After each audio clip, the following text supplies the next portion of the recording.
MotorWeek is made possible by Lucas Oil, Auto Value and Bumper to Bumper, and TireRack.com. Anytime that you get more than two car enthusiasts together, it isn't long before the stories start flying. Car people are even worse than fishermen when it comes to inventing tall tales. Craig Singhaus has heard plenty of them and probably told a few himself. But recently, Craig came across a story that was not only interesting and exciting, but also completely true. It's a tale that consists of equal parts of courage, fear, and American ingenuity. We call it Sidney and the Rambler. Take a Maryland Eastern Shore man named Sidney Dixon and pair him with a 1968 Rambler, and you've got a gutsy and a bit crazy combination. But this is not just a love story of a man and machine. It's a look back at history and an accomplishment 22 years old.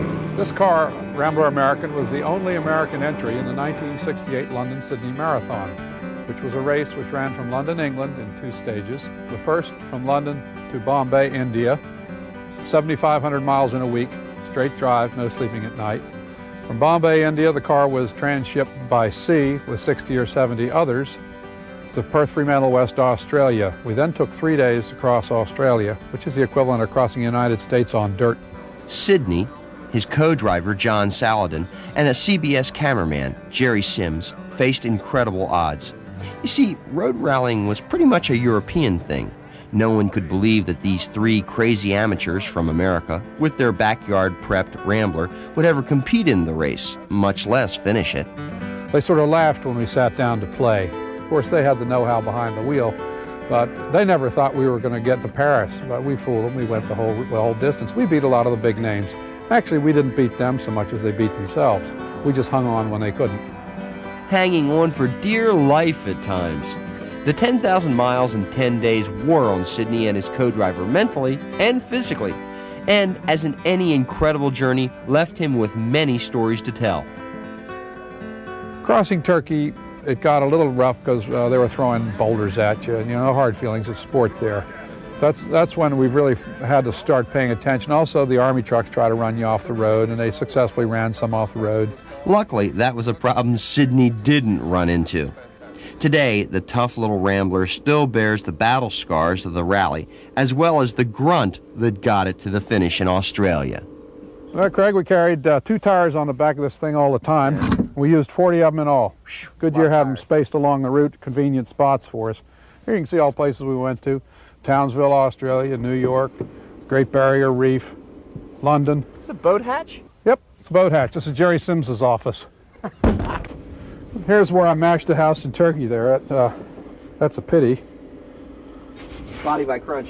Yeah, there you are.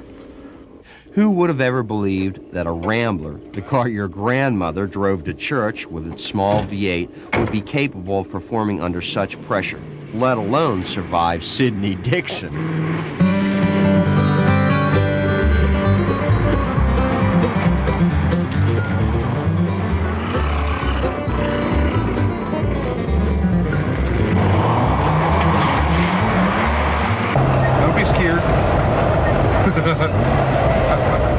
Of course, this isn't the end of the story for Sidney and his Rambler.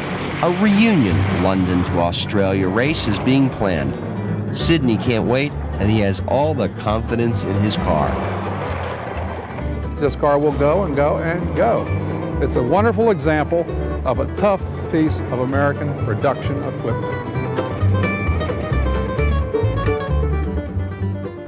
Craig will be back next week with more tales from the high road. Lisa Barrow will show us some new automotive products, and we'll drive the Mercury Tracer wagon. I'm John Davis. We'll see you then.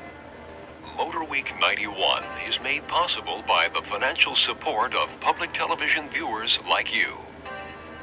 If you'd like a transcript of this program, send $4 to MotorWeek Transcripts, Owings Mills, Maryland 21117. Residents of Maryland at 20 cents sales tax. Ask for show number 1033.